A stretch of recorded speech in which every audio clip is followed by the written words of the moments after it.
Thanks, Nick. And Beckett. I'm going to be reading from the Guerrilla Press chapbook that we did, Book of Sybil. Just a note about this. It was started when I just was Googling female prophets, just for the fun of it. And I found these texts online. Someone had made a website and put all of these texts online called the Sybil Oracles. And I was so fascinated by them because there was this prophet, this oracle, speaking of all these historical events and kings falling and wars starting. And I thought it was really cool. And then I figured out that it was actually written after the historical Sybil was ever sort of prophesying. And it was actually these Jewish, Gnostic, and Christian writers who had sort of used the figure of the Sybil, which had once been very prominent in Greek and Roman culture, and to sort of tell of events that had already occurred. So using this female oracle as a sort of mouthpiece for these events and these certain beliefs that were forming at the time that they were writing.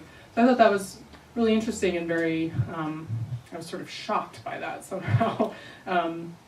And so actually the Sybil books, which are the actual original utterances of the Sybil, which were in verse, were actually destroyed in a fire and then burned at the order of a Roman general in the 3rd century CE, so we don't really have any of those. But there's these little bits and pieces of the history of the Sybil throughout a lot of different writings, ancient and modern, particularly this Heraclitus fragment, which will come up in the poetry. So anyway, writing this was sort of a research project. It came about just by learning and uncovering all of this sort of strange history and writings. So it's a little bit schizophrenic, and I'm not going to I'm not going to sort of say the footnotes that are in the text, but just know that a lot of it is sourced from other places. Okay, so let's do 1.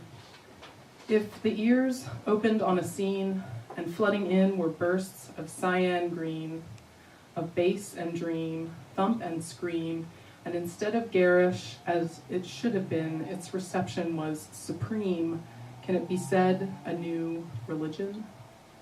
This song illustrates what future music might sound like, but our ears can never hear it the way it would be heard. It is an old idea.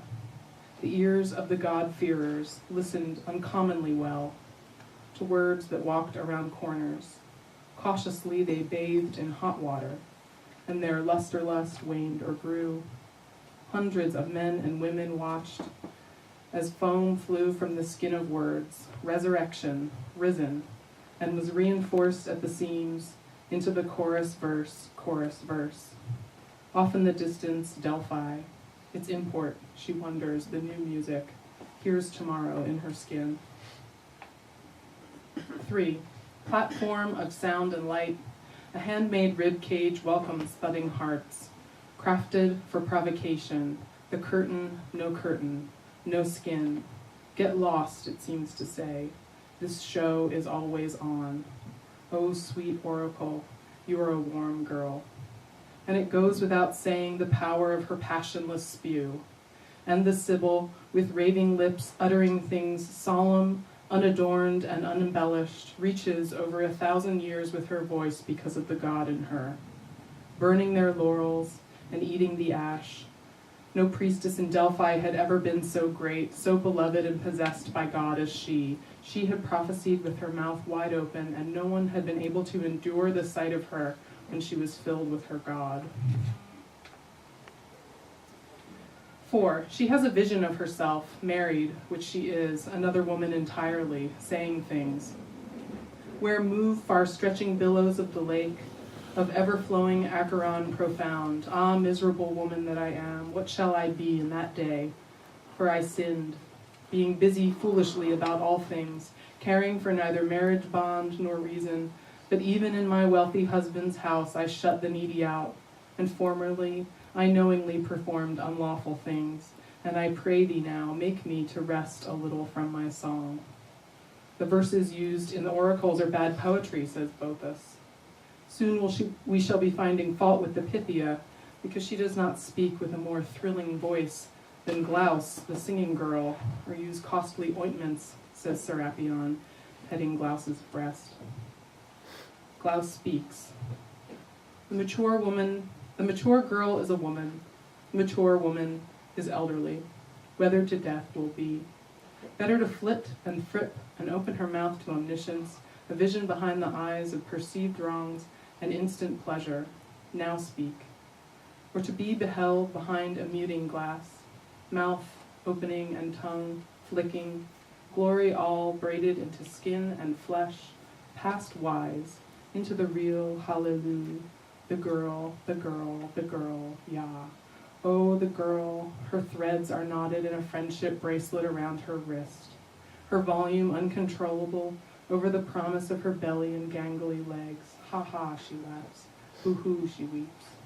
Oh, the boy, his threads are knotted to form the rope he holds. The way his scapula move when he takes off his shirt, how he handles his clothes, drapes them over the backs of chairs. Oh, oh, stiff and starched. Oh, oh, backs are arched. The primary lessons of the bed resound.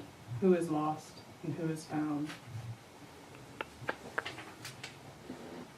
8. Hair grows fast biographer cells, stacks birth on birth, holds familiar smells, every in pushed out like noodles through a mold, or hand pulled, twisted, pounded on the board, eruptions of flour into fine, delicate strands. Where hair is long, one may find antiques, carried and displayed with prominence in any home, tokens of the past in orbit around the head, the drum shoe, strand, blade, comb, the beat, stomp, flip, slash, tease, hair that reaches to 1,000 years. The cutting leaves one breathless. 11. The next morning, in his study, for she was unlike the poets, who after the writing of their poems have power to correct and polish, especially the accuracy of the meters, but at the time of her inspiration she was filled with the matters of her prophecy, and when the spell of inspiration ceased, her memory of the things spoken also ceased. The prophetess, after the ceasing of her possession and her inspiration, having no remembrance of what she had said, and the writers having failed, for want of education, to preserve the accuracy of the meters. Theophilus believing wholeheartedly in the brilliance of women who speak the words of men. There is another book of Sybil, Cubilea, a book closely guarded, destroyed by time or was expelled. Impossible. Another mouth? The woman's voice deeper, lower, unfiltered smokes, real flesh, her distinct tone of voice, squatting in caves, writing? No witness of this book, no readers of it either, but it was. Oh my, another book. A story goes, the book was burned by Sybil's own hands.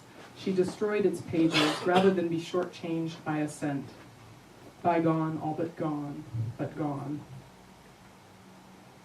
13. Dusty as they are, there are 2 books, 2 mouths of Sybil. In one, Sybil proves her oracular ability by first predicting, that is, reciting the recent past. The future is now, her shapely mouth now propped. Kissed by the pens of many men, implored to speak of the right hand, no fear of the none known.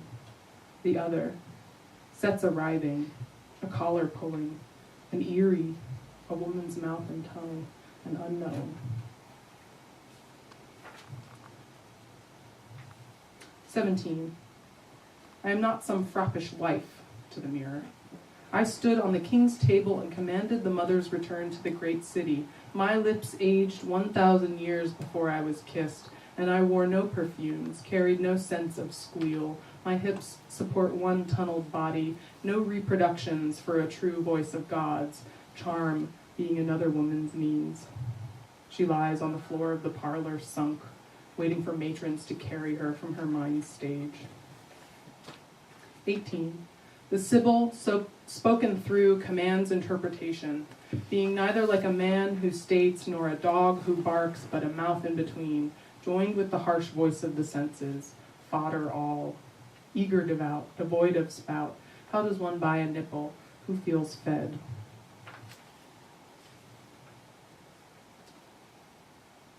"20. The U-turn of blood flow at the fingertips is forever off-kilter. The effect over time is seen in the hands, true indicators of age. Hands which cover the throat are held above the pump. The blood recedes and pools at the elbow, while cupping the breast or rib, the hands remain below.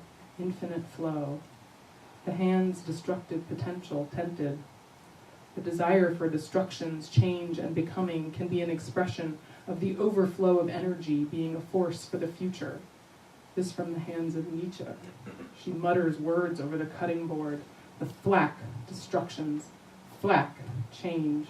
Thwack, becoming, into perfect sheets. And I'll do a couple more. 23. La Sibilla writes a letter on each leaf and sniffs, waits for the wind. A-L-T-A-R. The cypress branch rustles, a kindly shh, a sway and faint snap. One leaf turns over, a caterpillar, fat and found, gnaws. The Sybil straightens, her hands whip the air, her mouth.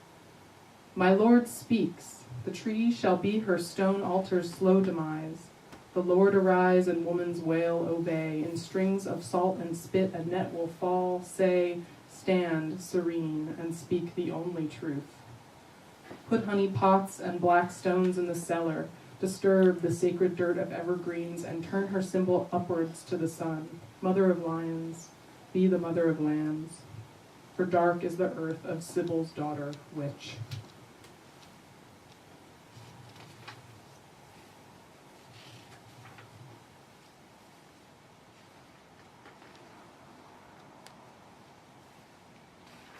Okay, next one. His own breath had issued from her mouth, and her speech had been as wild as fiery flames, it was said, for thus did he love her. He refused to speak through anyone but her, and did so for many years. But then she sinned against both God and man, and cast herself down into damnation. She had been driven from the city with sticks and stones, and had been cursed by all men, and of course by the God, by him whom she had offended. "This happened in my childhood," said the old man, "but although no one speaks of her any more, or utters her name, she is said to be living still, in the mountains, whither she was driven.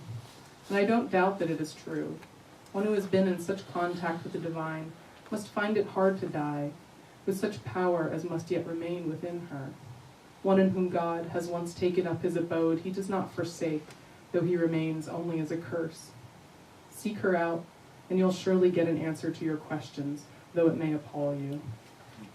Thank you.